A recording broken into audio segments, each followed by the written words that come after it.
Hey guys, welcome to your new favorite podcast, the Naughty Numerology Podcast. I am your host, Rothy, and I wanted to do a quick disclaimer video for this next episode. There's several reasons why. First and foremost, this is not at all a PG-13 episode, so please understand that. I'd say at least half of it is going to go on Patreon because it is that exclusive. That very raw in nature of many topics, including sex, violence, and more, as pertaining to the life story of the guest that's on the episode, whose name is Matty.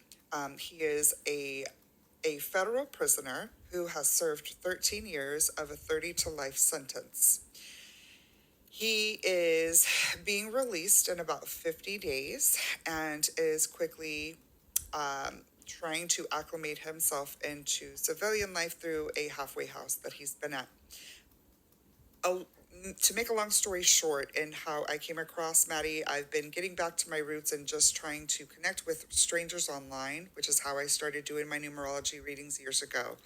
And so I happened to just make a troll video of Matty's that he had on TikTok, and we connected. He laughed about it, and I learned his story and was blown away by how very intelligent and articulate and sensitive and vulnerable and wise and healed this man was. Not at all anything close to what any one of us would imagine a hardened criminal who just spent the past 13 years in level 6 prisons, which are the worst of the worst, and he goes into gory detail about the many horrible things that happened there.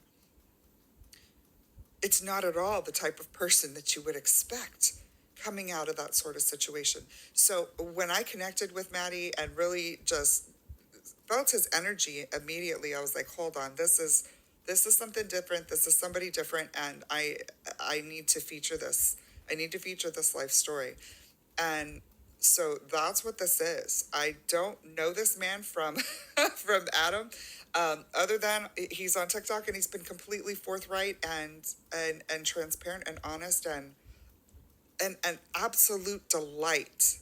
I have to say, by far, this is probably one of my favorite interviews and readings by far, just because of the energy that he brings, the forthrightness and transparency, the sense of humor, the improprieties, and also the tremendous amount of love he seems to bring as well. So he also connected very strongly to his reading, which is a lot of the parts that you're going to get to see on YouTube and promo videos, so on and so forth. But for the entire episode, and I probably will do the pinnacles and challenges as well, but I'll think about it. You will have to go to the Patreon, all right? The good news is that I think I'm going to try to have Matty on going forward because I want to follow along. I want to follow along his life story.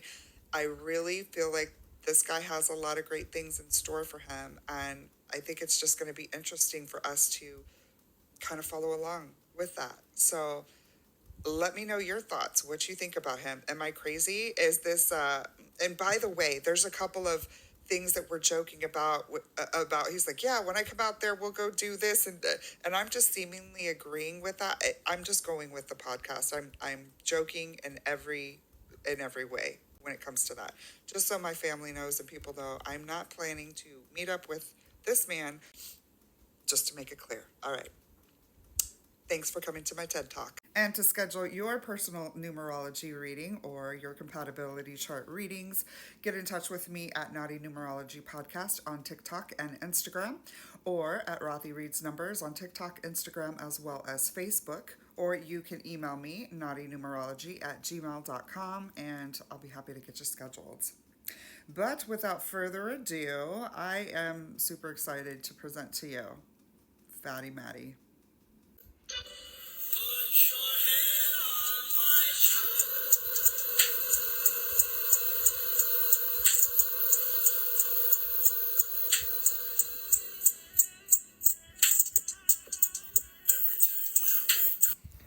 You see what I'm saying? PSA to all the ladies out there. Ladies, I understand what you're going through when you see this, but listen to me, because I've been there. I've been there before. I know what they are. It's a Rimmel. He's a Rimmel. He is what they call a ruin my life. A Rimmel. It will probably be, the best time of your life, the funnest, most amazing, best. Yeah. All of that. Best stick ever. Life, right? I don't know personally from him, but. RUINT. Was that a stab wound, sir? Like I said, ladies, I've been there. Don't do it. Okay? Don't even make eye contact. Don't do it. That little place right there in his chest right there, where it's like right in the middle, that middle, don't do it. Don't look at it. Look away. The little part where the legs meet the thing and then it's going down to the pants and he's got him hanging lower so you see the crease with the leg in the inguinal area. To my medical bitches out there, like, don't look at it. Look away. All of the tattoos that are like raised and they got like kind of like scarring, so if you were like to touch them, you could like trace them with your finger. And it's like fun, like crayons and dittos when you were a kid. Don't do it. Look away. Look away. He's a ruin my lifer. I recognize them. He's a complete total Rimmel.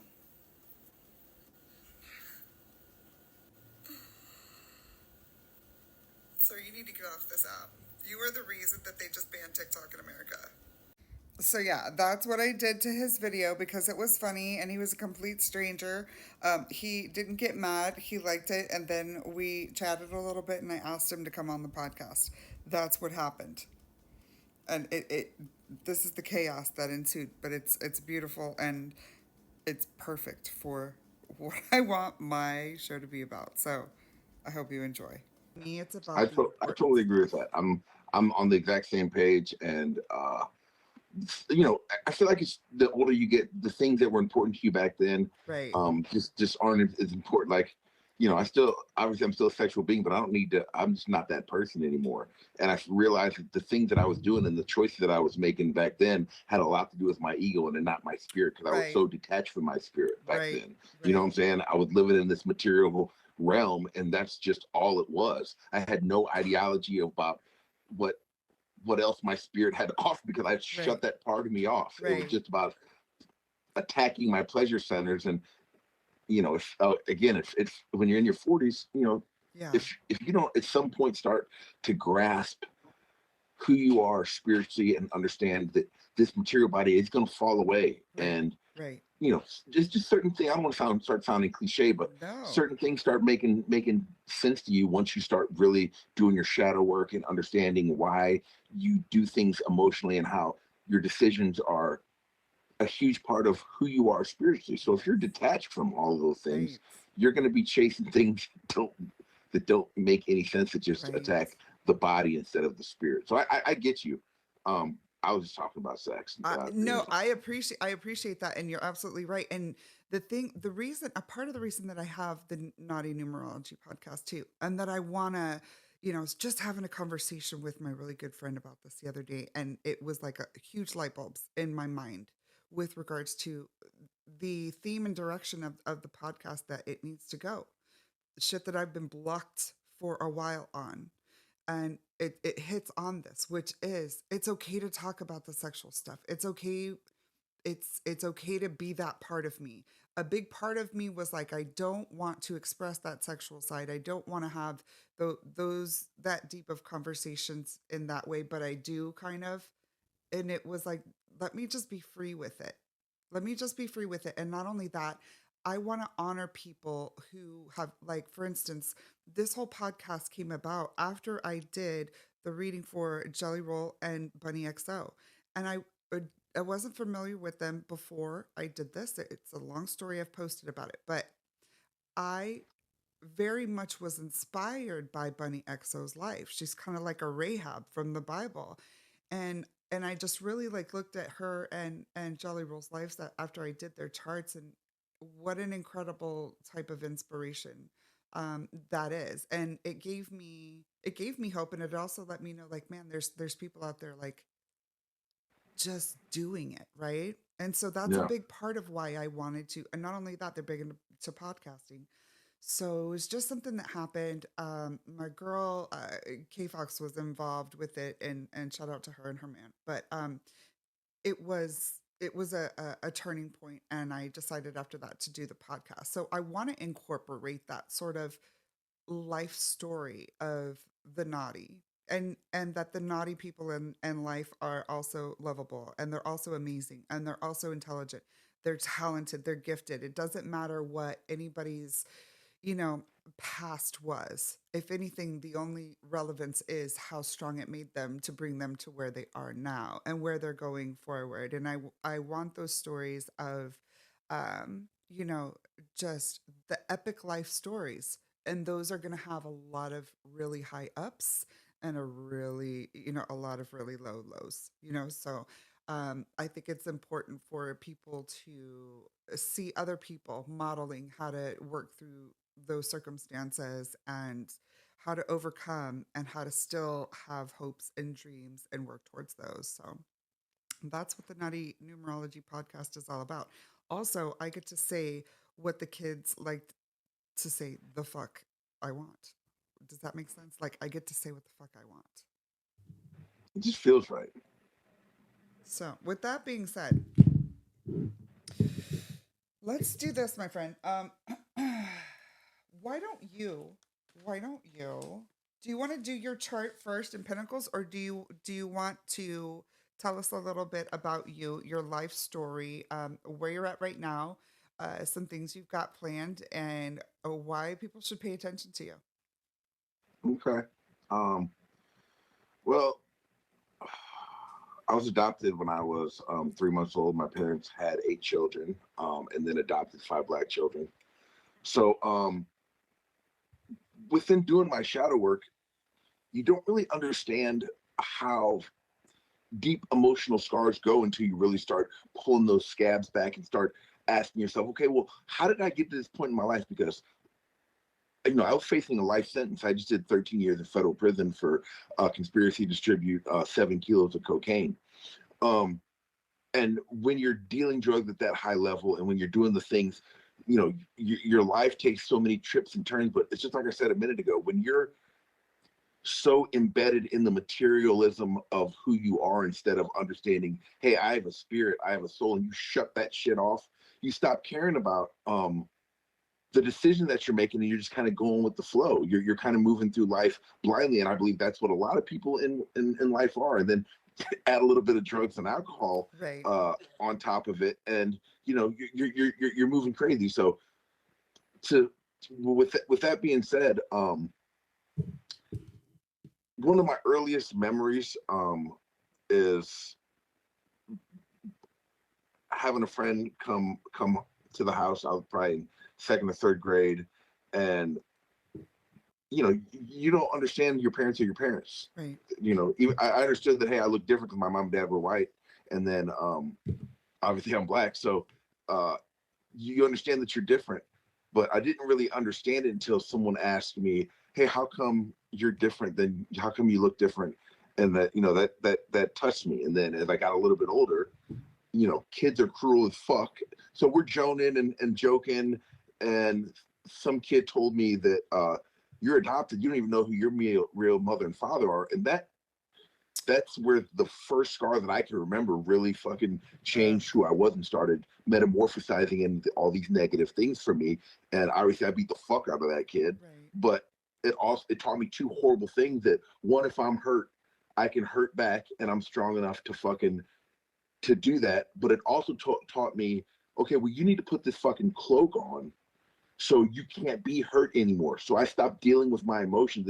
It still hurt, but I would just get deeper embedded in. I like to use this analogy. You put this jacket on when you're little, and then it's a badass starter jacket. It's popping. It's Raiders for me.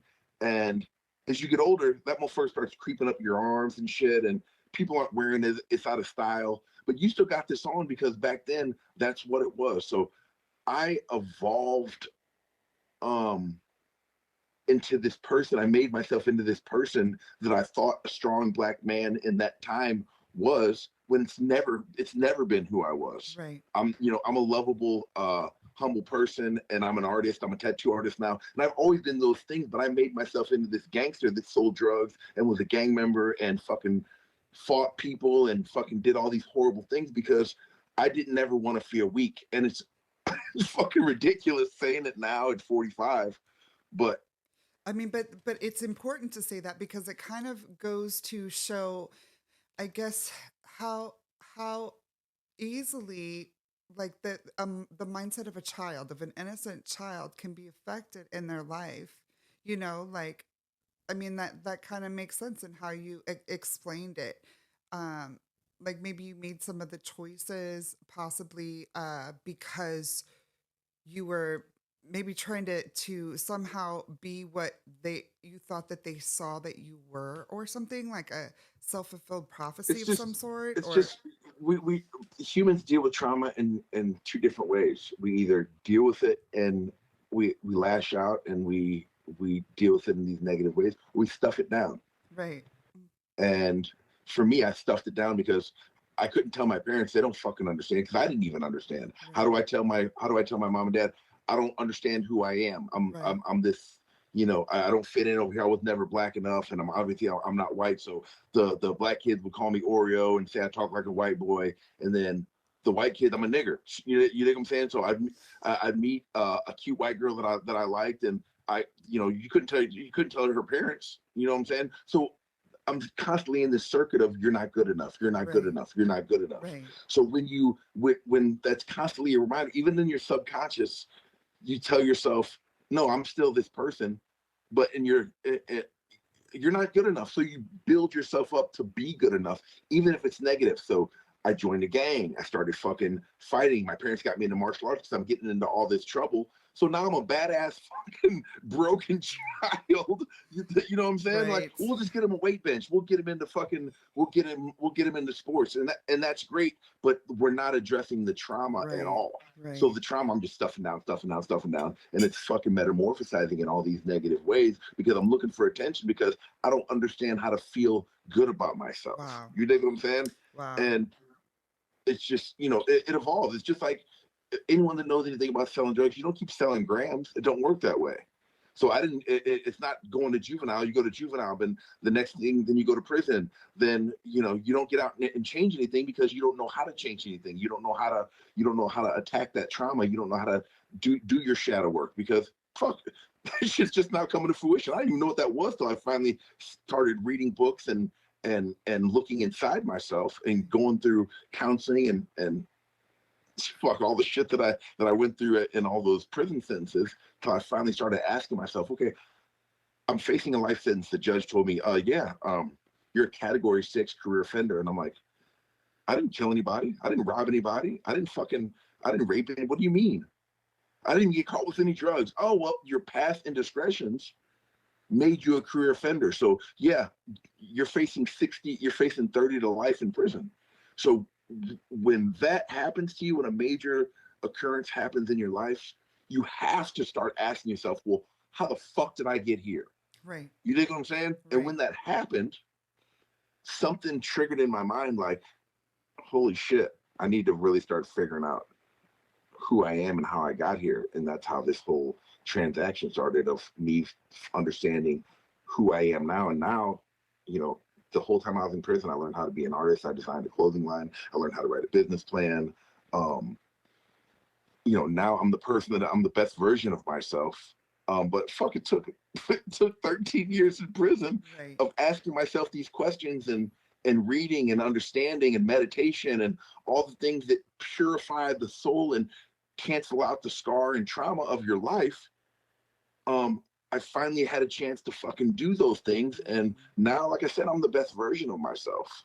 You know, Wow. So that's that's incredibly interesting, and I think I don't know that that would be the perspective of anybody who did 13 years, for any crime. You know what I mean? I don't know that everybody that goes in comes out better.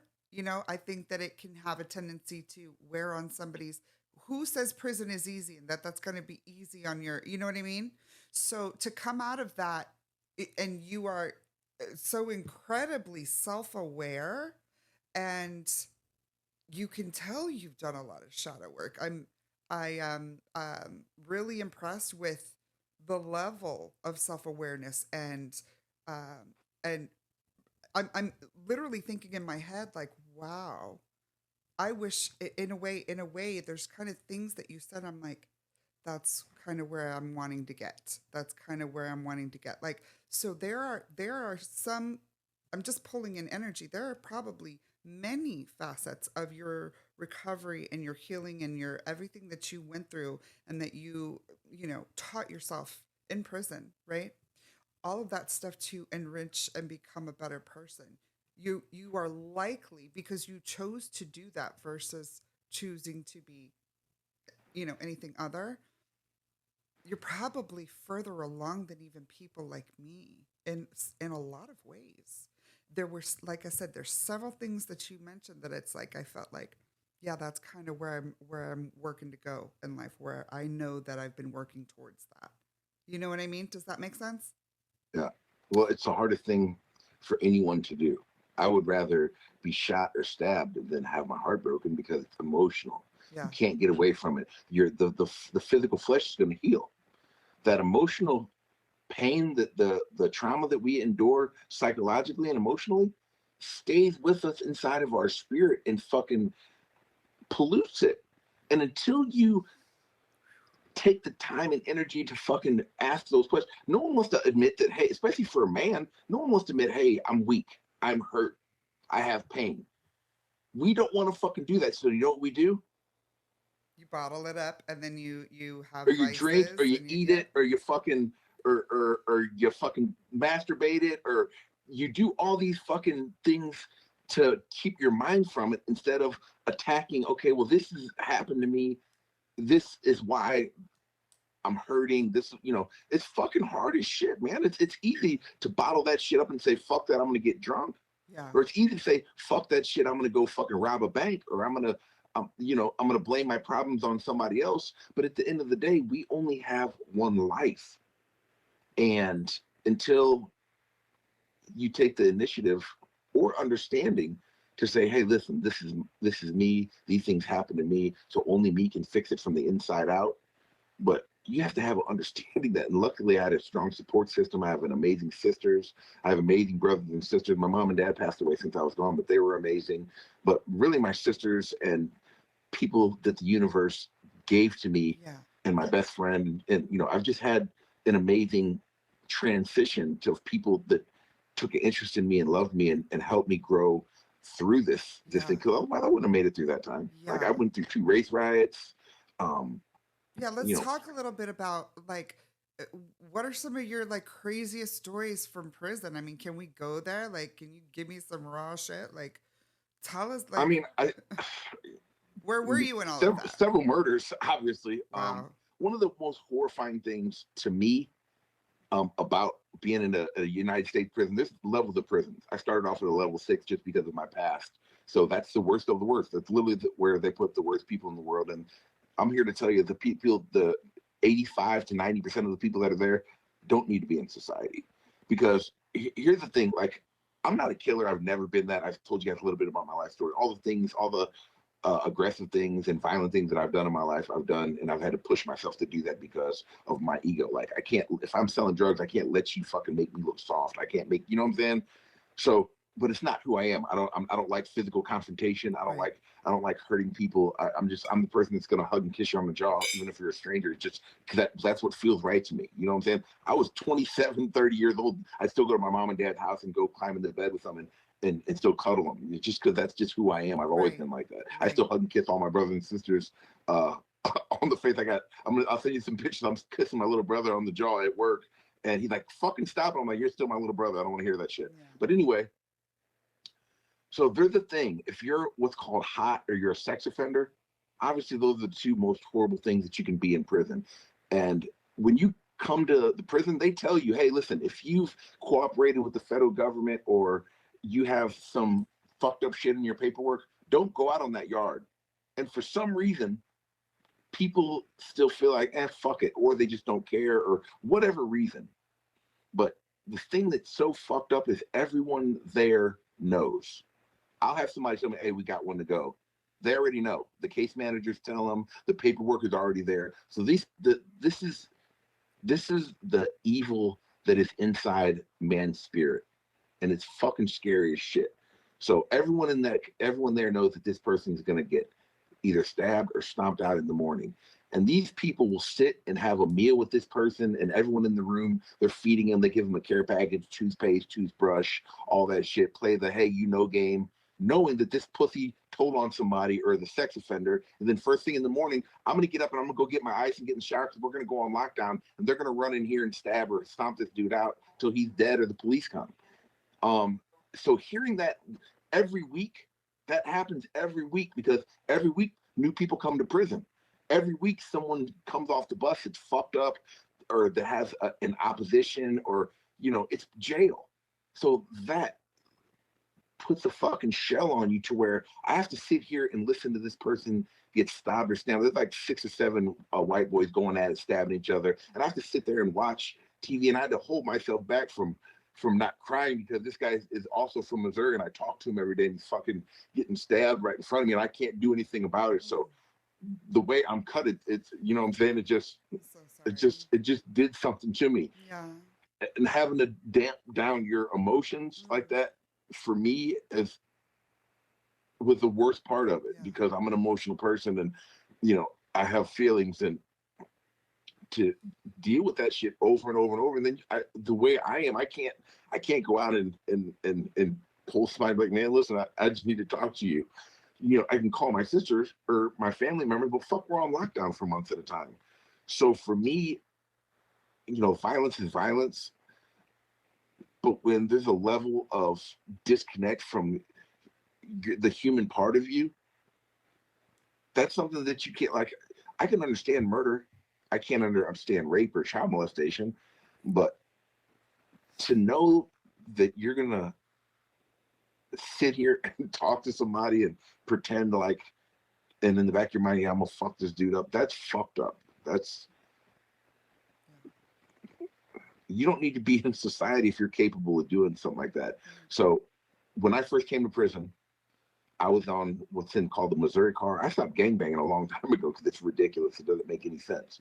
But I didn't know any better, so I didn't join a gang, but I'm in this car, what's called a car. It's like it's a gang. It's all the people from Missouri.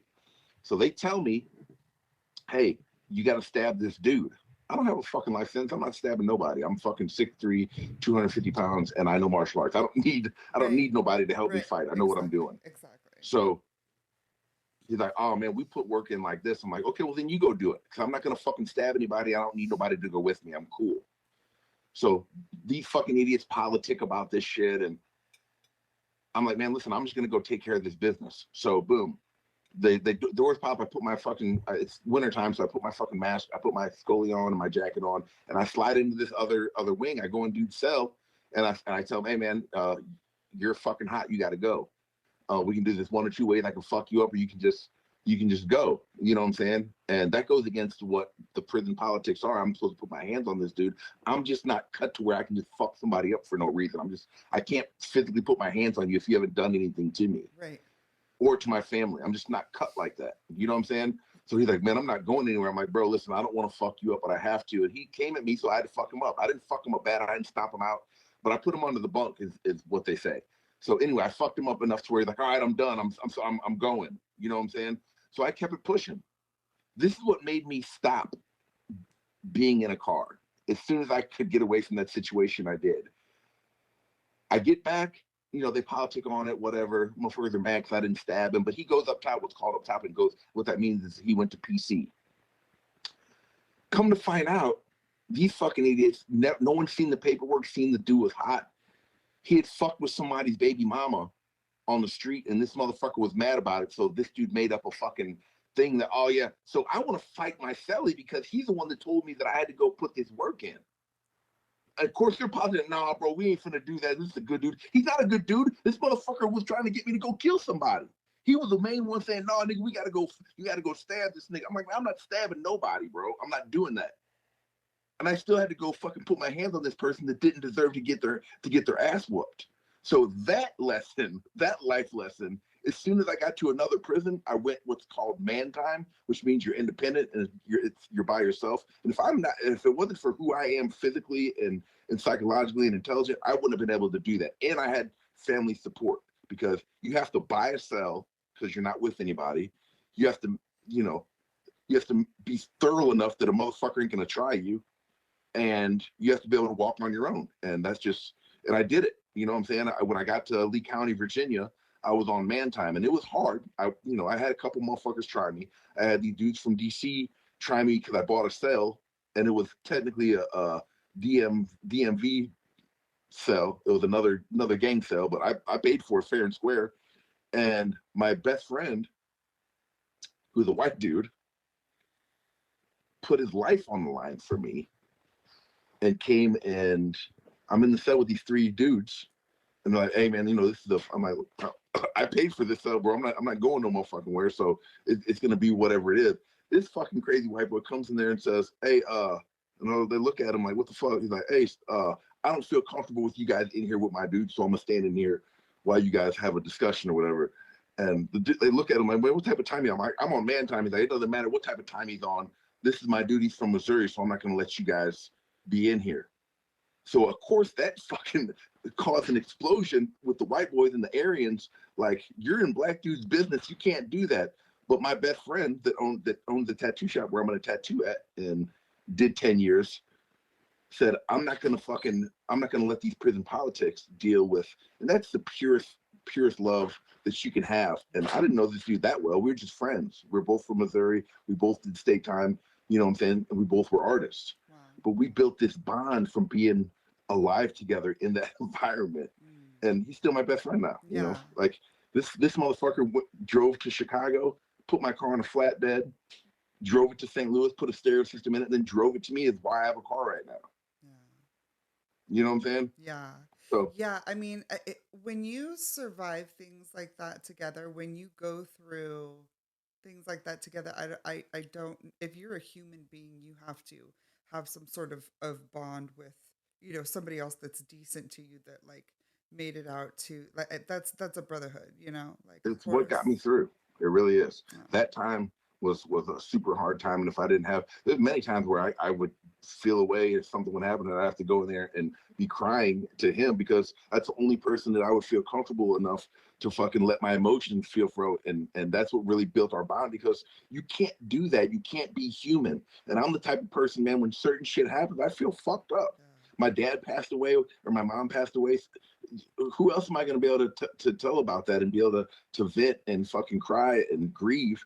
And he's the only person. Yeah. You know what I'm saying? So yeah. It was those things that really cemented our relationship, yeah, and our friendship, and why he's my brother now. But yeah, if I wouldn't have had that, and who knows what would have happened. It's my belief system in a higher power that's, I don't want to say angel because that sounds cliche, but there's something out there that got me through this time, because all of these things that happened, I was in a full-scale race riot, and if I would have been in another situation, it would have been over with for me. Yeah. Because by the grace of God, I was in my cell listening to Led Zeppelin, smoking a joint, looking outside the window. I swear to God, this song, When the Levee Breaks, was on my MP3 player. I'm looking outside, and you just seen 100 people come together. I look outside the door, and you see all these people come together, and they had just locked my cell for lockdown. And a fucking full-scale race riot between the fucking Serranos and the Mexicans and the fucking DC people. And it went down. We were locked down for fucking 3 months. My cellie was in the fucking kitchen stabbing people with a fucking big-ass harpoon. It was absolutely ridiculous. But by the grace of God, I'm locked in my cell, and I don't have to deal with any of that shit. Yeah, okay. I mean, yeah, for sure. I need to back up, though. That was a lot to unpack. We need to back up a little bit. What do you mean you were smoking a joint in your cell? I didn't know that was a thing that happened in prisons. Let's back up to the point, and then the guards just shut your shit like, we're just going to have to keep you in here for 3 months, but you can keep the weed? I mean, like, how did that work? We all know that you can get whatever you want in prison. Wow. Okay. People are addicted to drugs in prison just like they are on the street. There's not the quantity that there is, but if you So, have money and you have clout, you can get whatever you want to a mm, certain extent. You know what I'm saying? what's that extent? I mean, you're not gonna fucking. Well, I mean, it all depends on where you're at because obviously people dudes have cell phones. I've seen people fucking break down pounds of weed, fucking pounds of meth in prison. People are getting fucking what's called K2, hundreds of thousands of dollars of it, and it's like a synthetic weed, but it's really PCP and bug spray, and people smoke it and flip the fuck out. Prison is fucking prison, dude. It's horrible. So, The energy alone yeah. is so fucking horrible, dude. It's Mm, hard. That was the hardest part about it. It's the frequency of everyone's mindset mm, colliding on top of each other, and to keep positive, you latch on to people that have a little bit of life left to see past that shit. But it's fucking hard as shit, man. yeah. Yeah. Yeah. So yeah, I smoked a little bit of weed. I had to. No, but I mean, yeah, I get it. My surprise, my shock comes into the fact that you were smoke like that they don't care. Like you have like the Listen, guards in a don't level care. 5 prison, at a USP prison, if you're not stabbing somebody or drunk, they don't give a fuck what you're doing because there's so much shit going on. They don't sweat the little shit because I seen a fucking case manager get her jaw broke. A fucking 115-pound woman. This dude, she kept spinning him, telling him, "Hey, I'm gonna do this for you. I'm gonna do this for you," and she thought it was sweet. These motherfuckers got 4 life sentences, never going home.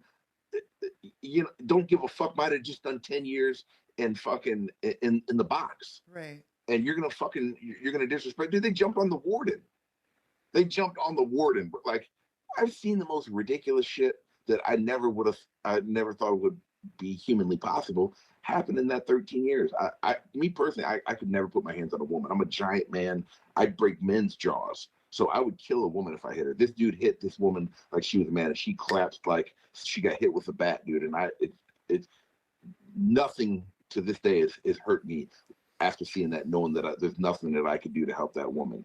He hit that woman so hard and she just collapsed. And I'm like, oh my God. And he's standing over like, yeah, bitch, I'll fucking kill you. I'm like, the whole fucking whole pod was quiet.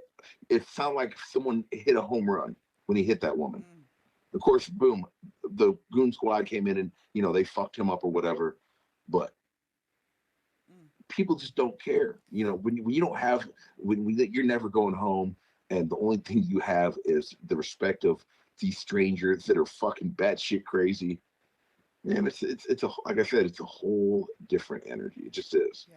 So when they finally dropped my custody level and I got to a SCIR, dude, it was so sweet, so So what sweet. is that? What is the STI?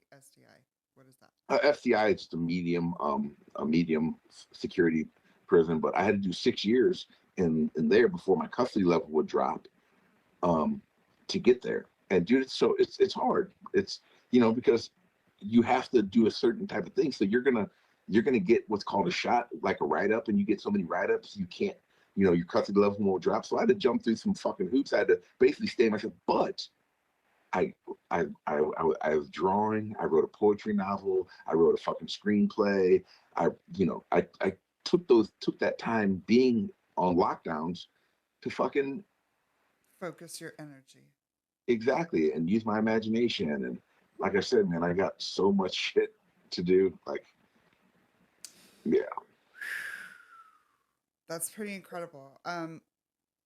Well, thank you so much for being so transparent and forthright with a little bit of your experience. I'm sure that that just scratches the surface of the many things yeah, we that could be here you've all day talking right about that crazy shit. right.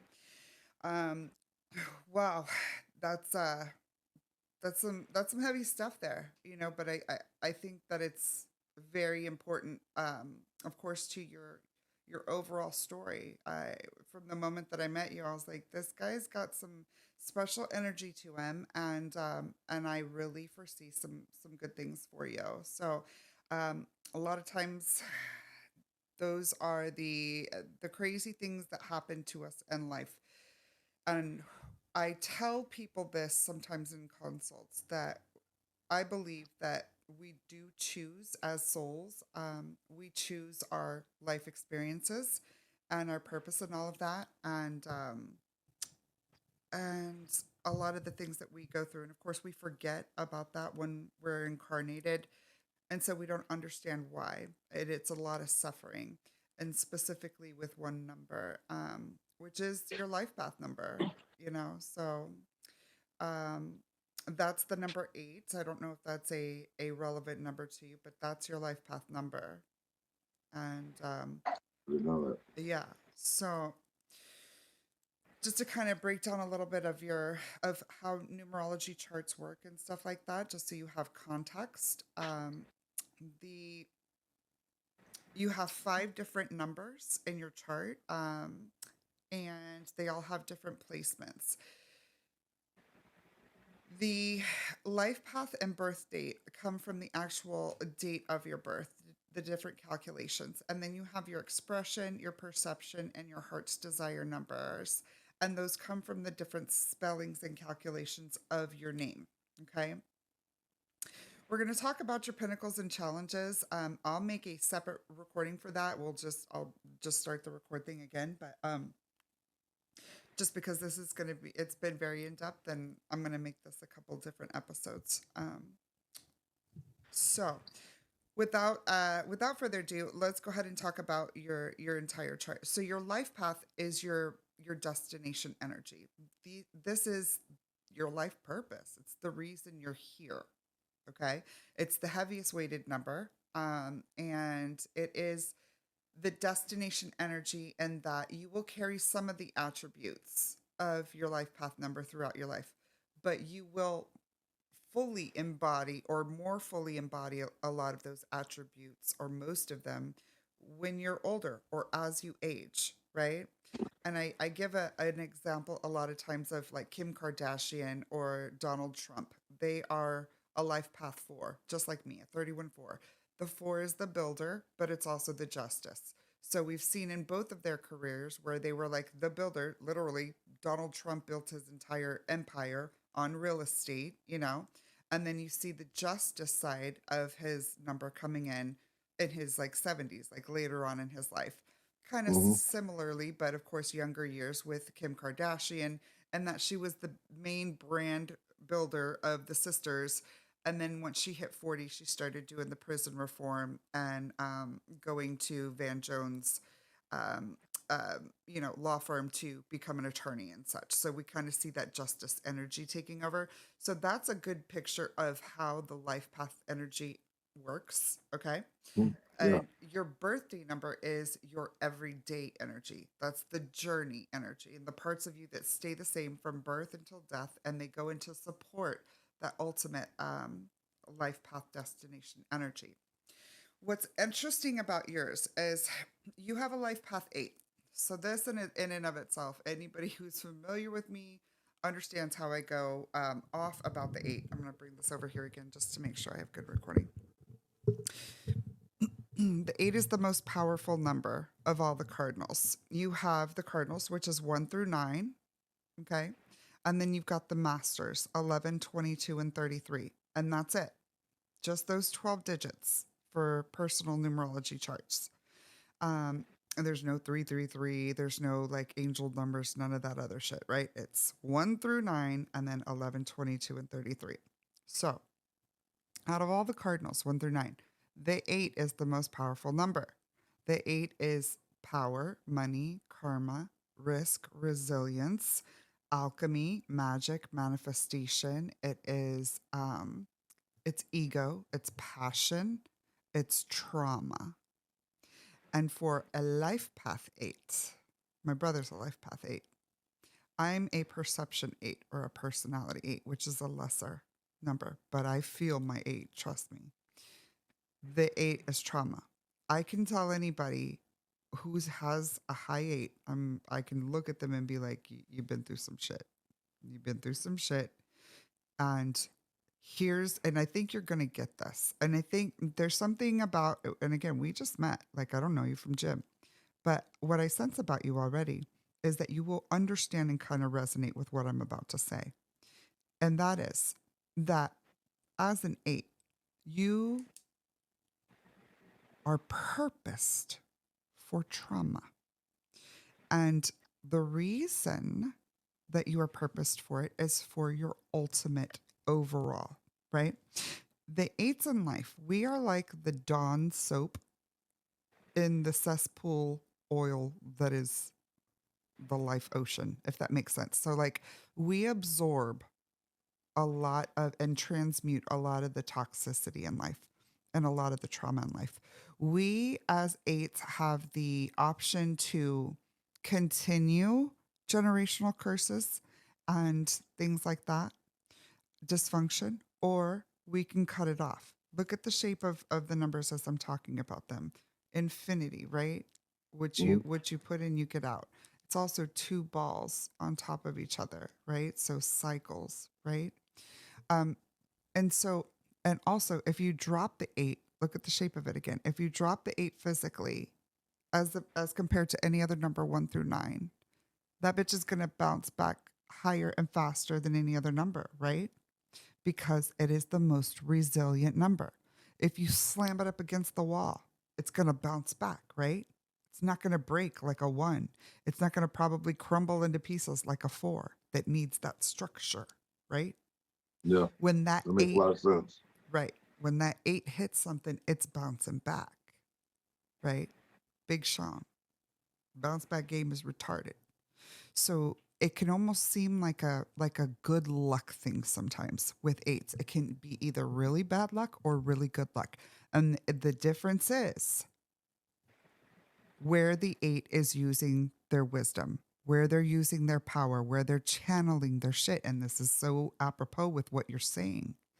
I swear to God, it is. That's so fucking crazy, dude. I'm getting chills because it just what you're saying makes so much sense and answers so many questions. Because even just being in the not to cut you off, No. even just being in this halfway house, all these fucking bullshit ass petty things keep happening to me, and I'm asking, like, dude, I'm doing everything that I'm supposed to be doing. Why did this shit keep happening to me? But it's been happening like this my whole life, and and it's one of the hugest questions, like, why me? But I May bounce back, this, just like you said. I keep yes. enduring and enduring and enduring.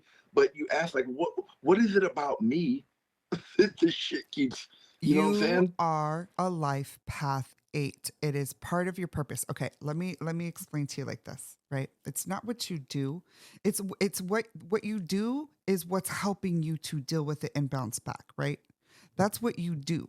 That's all you can do aside from exist and exist at your highest frequency, which is everything that you're doing, Maddie.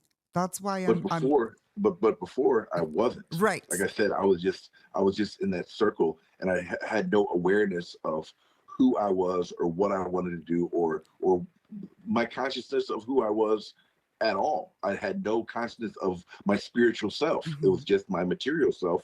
So now that I am aware of that, it's just such a different energy because now, just not to sound cliche, but I'm aware that everything that's happened to me is just here to make me stronger, here to make me learn, here to make me evolve. That's But I exactly never what knew I'm that. It's saying. like, oh, what the fuck again? That's what I'm saying is you are taking that and instead of they say you can become better or you can become bitter. And instead of becoming bitter, you're choosing to grow from it. And yeah, it may be like, what the fuck? Why does it keep happening to me? But there's something about you that I said, like, I feel like you're going to relate with that is like that you're purposed for trauma and you are. But here's the thing, let's continue to go on because it's not a sad story. It's not a sad story, my love, because you are the 8. The 8 is the ultimate phoenix. Well, what is the phoenix? The phoenix can dive and crash itself head first with and here's the difference here, one unwise decision. The 8 Matty who ended up in prison was employing and incorporating unwise choices in his risk options. And that's what results with an 8 that does not employ wisdom with their risks. Now we have Matty, who is an 8 who is now and has been consistently through the years now been employing the wisdom of channeling that energy properly. And you've accomplished all these things even while you were, incarcerated and all of that. You kept yourself safe. You kept yourself out of trouble and out of, the bad shit. And, or as much as possible, and you have now started that bounce back. And what I'm trying to tell you is from the moment I met you, and the whole reason that I'm like, you need to come on my podcast is because I sense from you a major comeback, right? A major bounce back. The 8 is the ultimate phoenix, right? So again, if you drop it, it's going to bounce back quicker and higher than anyone ever before. And it almost seems like a good luck type thing where people are going to be like, damn, bro, weren't you just this? Now Like, I'm up all of a sudden. Now I'm up all of a right. sudden. The bounce I back know. game is retarded.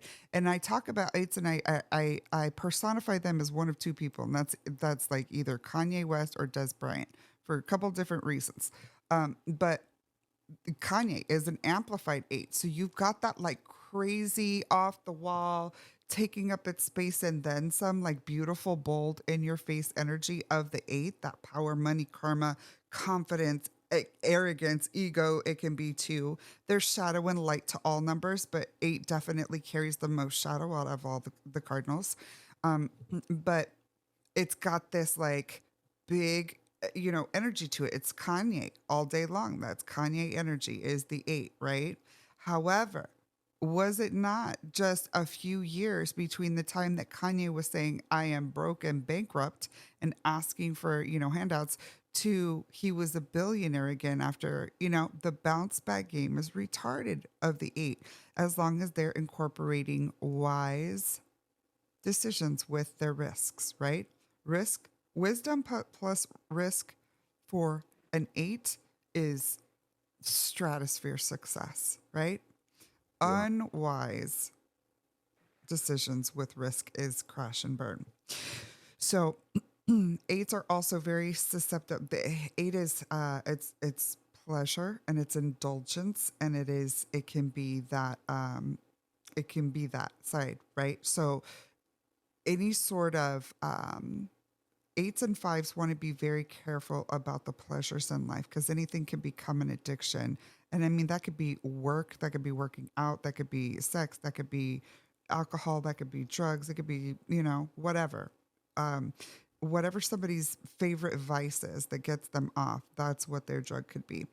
And so they have to be very careful about this. But I am very encouraged by your chart because, and I can see how it's working out. You don't have one piece of 5 in your chart. Thank you, God. But your birthday number is a 4 because you're born June 4th. So the 4 is, that's my life path number. I talked a little bit about it. It is the builder, right? Look at the shape of it. Again, look at the shape of the numbers as I talk about them. There's 3 leaders among the cardinals, 1 through 9. There's the 1, the 4, and the 7. Now let's take a look at all of the numbers together, and you'll notice the 1, the 4, and the 7 are the only 3 numbers among the cardinals that have 0 roundness to them. They're the opposite of the 8, right? They're very hard, lined, rigid people. And this is because they are the leaders, okay?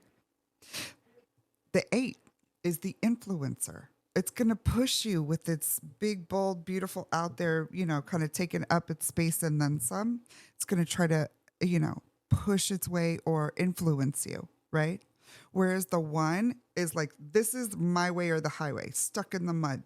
Very like, I'm my way or the highway. And the 4 is kind of like that too, but with a square on top. So the 1 is like, I'm the CEO, I'm the leader, I'm the innovator, I'm the one with all the ideas. Think of all these eyes, innovation, inspiration. That is the 1. Look at the shape of it. Stuck Yeah. in the mud, very, like not afraid to. I'm a birthday 1, so I'm very weird, very different, one of a kind, one in a million. Not afraid to blaze their own path and walk their own way and do it alone if they need to. A lot of times we are loners, right? But in doing so, they become leaders because people are like, yeah, I want to be like that. I want to be different like that. right? So that's kind of the one energy. The 4 is the leader of the people. And the 4 is the perfect blend and the perfect partner for the 8, because the 4 is half of the 8, but the 4 is everything that the 8 is not and that the 8 could never be. The 4 is the organized one. The 4 wants what's right. The 4 is the justice. So the 4 wants to right the wrong. So the 4 is a perfect balance to that 8. And that's why, I mean, I'm not a fan of the Kardashians as far as like, I feel like they're probably evil, like a lot of celebrities are. But um, I feel like in the energy of Kim and Kanye, she kept him within those walls. Can we look at the shape and see how that's like the 8 wants to wow out and, everything like that. And the Yeah. 4 is kind of like stay within your, she's very structured and organized That's like how the that. bacon was. The my ex that reached out to you. She was, and like I said, that's the only long relationship I have. But she was the perfect balance Right. to my wildness. She's the only person that could. No, we're not doing that. No, come on. No, we're not. Right. She kept me out of prison several times. She kept me from doing a lot of things and she just balanced me. Yeah. You know. Yeah. And so that's why I love that, because it shows how important people can be in each other's lives. But it Yeah. also shows like where, this is your birthday number. So this is the second highest number in your chart. So this is the parts of you that there are some parts. I don't know if you're a super clean person. I don't know if and Yeah. you've talked a little bit about how you just couldn't, in ways you couldn't do that. You couldn't be, that wasn't who you were. And you seem like a moral and principled and value, um, fundamentally, those things are important to you, right? And that is a lot of the attributes of the 4, because the 4 wants to right the wrongs of the world and do what's right. Everything, do things right the first time. That way you don't have to do it again. Like it's a no bullshit type of you know, mindset and understanding personality, you know? Yeah. So, but then you have your expression number. And our expression number is how we do things, how and why we do things. Yours is the 22. So you're a master 22, right? The master 22 is, it's the most powerful of all the numbers, even over 8, even over 11, even over 33, which is the master teacher. The master 22 is the master builder. And so we talked about the 4 being the builder. The 22 is the amplification and the duplication of that very strong leader of the people energy, right? But it's bringing in a lot of it's bringing in duplication of the 2. The 2 energy is the mother, right? So if the 1 is the father, the male dominant leader type of energy, the 2 is the nurturer. It's the Venus, the lover energy, right? And so the 22 is duplicating that, right? So you're going to have a lot. This tells me that somebody that has a 22 and they operate as a 22 in life, they are very there's a lot of plan and strategy that goes along with that person, probably very organized, maybe OCD wise, but and they have very strong frameworks as to how things are supposed to go, but they come from love. So I don't know if you like to cook or I went to culinary school. I'm a chef. okay. So there we go. Because 2s love to show their love through food. It's a love language for you to cook. So you're the type of person. 1,000%. That's crazy. You said that. Yeah, 1,000%. yeah, If I love you, I want to make you a meal. I want to showcase um, not just what I can do, but there's nothing to me. There's nothing pure than giving your time and energy yep. and creating. Food brings life. So yeah, That's I the love it. 22. Yeah. So you're a duplication of the 2, which is the mother, the lover, the nurturer, and so you're a duplication of that. Yeah, you're gonna want to feed people. A lot, and yours is the type of house that like I mean, I know you told me you don't have kids and stuff like that, but like if you had your house and kids and wife already set up and all of that, your house would be probably the house that has everybody over there like all the time. Like all the kids go to That's your how it house for, was. yeah, That's how it always was. right, I love right. that. Me and Bacon would just have dinner parties. That's it. Right. So and when you do have these dinner parties, you're not getting the generic equate brand for shit. I don't care what it is, what we got to do. We're not getting the bullshit generic brand of this. Let's get the good of that. You're going to give the best that you can to your guests for your dinner party. When you cook for them from your heart, you're going to do the best that you absolutely can with it. And it's probably going to be fucking delicious. Man, I love it. So, all right. So, moving on to your perception number, which is your personality number. It's how we're This is perceived. interesting. Yeah, I think it will make sense though too. I definitely sense it, but Everything else has been spot the fuck on. It's super trippy, but it's crazy how numbers can tell you so much about a person. And I didn't understand that till I read a numerology book when I was in prison. You know what I'm saying? And everything coincides in the universe, and math is such a. And I was horrible at math, but it's perfect. it's trippy. Yeah, It's trippy. How you don't know me. We just met a couple days ago, but you're so in tune with the person that I am. It's weird. And if I didn't understand how the universe works, I'd be like, what the fuck? But now, now I do, and it makes complete sense. right. Me and you wouldn't have never met if the universe didn't want it to happen. We wouldn't be having this conversation if the universe didn't want us to align in some kind of way. Very So true. Very true. yeah. Bars, Maddie, bars. Yeah. So your personality number, which I call the perception number because it's how we're perceived in life, may not always be how we are, but it's how we're perceived. I can definitely tell though this is how you are though too. And it probably has to do it has a lot to do with you've got a lot of even numbers in your chart. So the even numbers are the lovers. They're the less rigid. Look at the 1, the 4, the 7, more rigid numbers, right? So very Yeah. hard personalities. You have the 8, the 4, the 22, and the 6. So like you have 3 out of those 4 numbers are the love numbers, which is you've got the passion with the 8, the 22, amplified lover, mother energy, and then your perception number is the 6. So And your I'm super affectionate.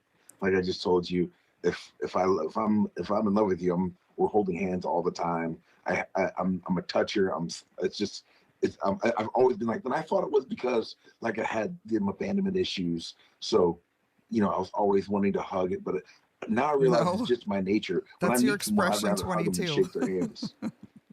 That's your 22. It's your 8, yeah, 8 life path. You like the passion too, but it's your 22 expression. How you do things is like an amplified mother, is what that says. And I hate to, like an amplified lover. It's not a feminine, or it does have feminine energy, but it's not bitch feminine energy. Everybody has feminine and masculine energy to them, right? Yeah, 1,000%. There has to Right. be a yin to the So, yang, and exactly. everything universal. Right. So this is an amplification of that nurturing, loving energy, right? Of the 20 of the 2. So it's that master 22 as your expression. How you do things is through amplified love. That's what that says. Okay? That's So so crazy. That's it. and then It's just so spot on with who I am. yeah, it does. Yeah, I feel it and I sense it. And from the get, I was just like, bro, like this guy's such an oxymoron, and the fact that he's this hard, like, but and I knew you had been to prison and all of this. I'm like, he's this like, you look at him and you think this. Meanwhile, he is this marshmallow of a love of a an amazingly smart, well-rounded, like just experienced and healed man. Like it's an incredible dynamic. So that's why I It's ridiculous am because so I appreciative made to have you myself on. to this because I didn't want I don't want people to see that part of me. I hid it for so long. Right. And now after so long, it doesn't. This I like to use the jacket analogy. You can only wear that for so long until you finally embrace who you are when you're comfortable. Now I'm comfortable with who I am, and I Yeah. have no problem being who I am. But before, I wouldn't. I'd only let certain people see that about me, even Yeah. though it didn't feel right to hold that shit in. It just never does. When Yeah. it's part of who you are, Right. it's it's almost a conundrum to. But it's the reason why I look the way I look. And I built this for a fucking reason, Yeah. even though it's just not who I. It's just not who I am. I love it though, because and that's a big theme of what I want the show to be. You're the embodiment exactly of what I want the vibe of my show to be about. Stories that are just mind blowing, life stories, incredible stories, information, awakening, consciousness, all of this stuff, spirituality, all of it, to an epic proportion. And I want to highlight beautiful lives like yours, like Bunny XO's, like, the Rahabs of the Bible. I want the most incredible epic of stories. I don't want just regular fucking, I was raised and I had everything handed to me. I had elite parents that trained me, and there's no reason I shouldn't be an elite perfectionist, this or that or what have you, because you've had everything given to you. You've had all the training, you've had all of the healthy lifestyle, that a lot of us didn't get. I want to focus on the fuck ups that have overcome, because me and my life, I don't give a fuck what I look like. I don't give a fuck that I have college degrees and shit. I'm a major fuck up in life.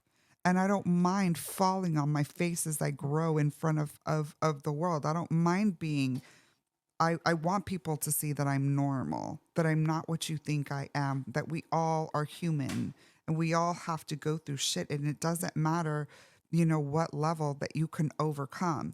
And I think the crazier of a life story, the more that somebody's been through, like this, like your situation, the more inspiring that it is, the more of a model for hope for somebody else that it can be. You know what I mean? Yeah, So I I mean, celebrate those kind of lives. I don't I want to see honor anyone it. suffer, but life is about enduring. And I mean, look at childbirth in general. From the time that you get out, you're going through something. You have to go through this pain. The mother and the child have to Right. go through this dramatic, violent change, Yep. but something beautiful comes out of it. Yep. You know what I'm saying? And that's how at this point, that's how I look at everything. Everything, when I'm like, man, why the fuck this shit happen? I'm like, oh, because something better is just right around the corner. Because you can't have darkness without light. You can't have love without hate. You can't have light without dark. You just can't. So now, instead of like, oh well, this fucking shit's happening again, I'm just waiting for the next chapter. Okay, well, this is getting ready to happen, Right. and it always does when Yeah. you have that when you change your mindset of, okay, there has to be a yin with the yang. Right. Everything, your perception of how you deal with life change. It's hard because you know no one wants it to rain, but dude, it's got, if it's gonna snow, summer's right around the corner. Yeah. So you know what I'm saying? Yeah, absolutely. Absolutely. I love that. It's you're absolutely right. You're Yeah. 1000% right. I want to go back to the love of your perception, because this is a different type of love. The love of your perception is the 6. And this is the love of home and family and tradition, rituals. That's So so there's crazy. there's like something about, like, you're seen as the one that, well, first of all, people that meet you automatically feel like family, like you feel like family to them. And then, but there's something about rituals or traditions that are the things that are sacred to you. You know what I mean? Like those sort of Yeah, things with family. It is, if you look at the 6, it looks like a comfy chair that you can just like sit back in. It's going to cuddle you when you sit back in it. Um, yeah, that's but in a perception position and the personality position, people are seeing you as that. So there's something very ritualistic about, I don't know what's important as far as rituals or traditions in your world. If it's things like holidays, or if it's things like, making sure that you have Sunday dinner every Sunday. Like there's something about your rituals that's really sacred to you, and that people see you as like that. Does that make sense? makes a lot of sense.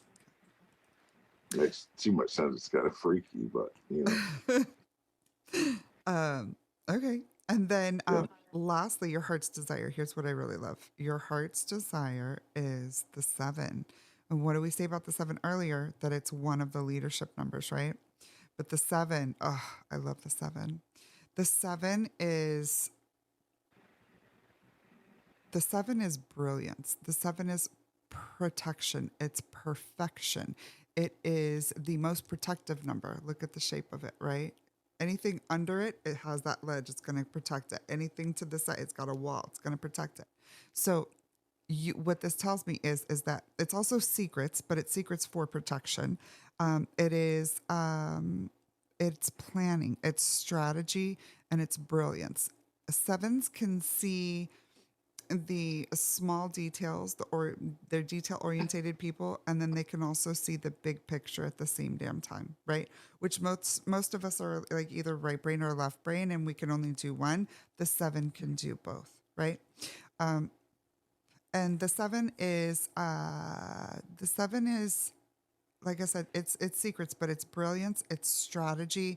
You're probably the type, like if you have a desk or what have you, you might have lists or itinerary schedules, post-its, that sort of a thing. Um, right, right, because you gotta have That's your so plan. crazy. I have all of my manifestations that I want to do. I just crossed off getting my license because I have to have, okay, this is what it is. This is what I want. This is the steps that I'm going to get. It's so ridiculous. You just fucking said that, bro. I have to have it. I have to Yeah, because I have ADD. So I have to have this focus. This helps me focus. And anytime you write down your intentions, we all know that's how you bring them to fruition. yes, And the shit is fucking happening. So yes. it's ridiculous that you just said that. But like I said, you've just been so fucking spot on and stuff. Thank And you. I question it, but I know that it's meant. Just like we're meant to fucking meet this way. We're meant to have this conversation. Yeah, We're meant to be in each other's lives. So I don't really for question sure. anything anymore because I know that it's intentional that the universe has this meant for me to happen. Yeah, So for sure, for sure. And I think it's even funnier how we had a lot of technical challenges at the beginning, but even so, we're doing it. Whew. I'm getting a download right now. When things. So I guess when I get energy or when I channel, sometimes it just comes in. I was telling my friend last night. Sometimes I just get dizzy real quick. I'll get like just a real quick, and that's what I felt yeah, right then. Um, but yeah, we had some challenges, and there was like I think the universe was like, "Do you really want to do this? Do you really want to do it? Because it's about to be big." And we fought for it, and I'm glad that we did. What do you think that's about? amazing. Yeah, I This is the mean, first time, I don't even know what podcasts were, and now I'm actually on one, and I'm not even on a person yet. So, uh, I love it. I love it. That's what I for all your fans, want I this got show. 55 days, so I am free. So, All yeah, right. it's going down. Okay. What's the plan after that? What are you gonna do? Um, I have an apartment. I'm gonna start tattooing, get my license. I have to take my blood passing test. You have to go through certain channels before you can get certified to tattoo. But then I also have my clothing line. It's called True Star Astro Attire. You can see it on my Facebook. Um, so I'm going through the process of getting samples made and getting all my logos and everything digitized. First is getting my LLC Right. and getting all that technical stuff done so I can create my website. There's a lot of things that I have to do, but like I said, that's why I have my list. Yeah. This goes to that my long-term goals, I have my short-term goals, and everything is coming to fucking fruition. It's crazy. It's not crazy because it's just a law of attraction. When Yeah. you program and season your mind for Yeah. exactly what you want, the universe is going to give you exactly what you want as long as you're in that frequency mode. That's right. And I wanted to do this. This is happening. I have several other podcasts that, I'm training people. It's like I can't stop getting opportunities. I get mad because I'm in this wall, That's what I'm this telling you, halfway Matty. house, and I'm limited. But it's just like Just with wait. the technical difficulties we had, it has to happen when it's meant to happen, Yeah. when it's supposed to happen. Yeah. Because I was getting frustrated, like, oh man, this shit ain't gonna happen. And then boom, you're like, oh no, Yeah. we're gonna do it like this. Yes. So I wasn't gonna give up on you. I I was like, I have to get him on. It's probably my favorite episode to date. I'm not gonna lie. Oh, Yeah, fuck yeah. yeah. It was dynamic from beginning to this moment, and yeah, thank you so much for doing this. And of course, we're going to do your pinnacles and your challenges, but I do want to go ahead and stop this recording right now just to make sure that we've got this one section done for episode 1 or part Yeah, we're gonna 1 have to of do it this again 'cause I gotta go episode. to the gym Okay, and uh perfect. I got a whole bunch of shit I gotta do, but We'll definitely do it again. And thank you so much for again being open to this. The people can get a hold of you. I will leave all of your stuff. You can send me all of your links and stuff yeah, like that. please I send will all my put them in links the chat to Facebook and Instagram, Snapchat, and TikTok. for sure. And there'll be more once I can actually move around. Like I said, 55 more days Yeah. and I'm free. So it's gonna be amazing. I Yeah. appreciate the opportunity, and I just appreciate all the energy that you've given me. You're an amazing person. I Aw. appreciate you. Love you. Thank you so much. I really appreciate you too, and right back at you because you helped make my birthday amazing yesterday. So that was awesome, and we will be Secrets. we'll be keeping in touch for sure. Yeah, secrets. All All right, baby. I'm gonna get off here, man. You be right, cool. Love. we'll talk soon. Bye. All right, sweetie.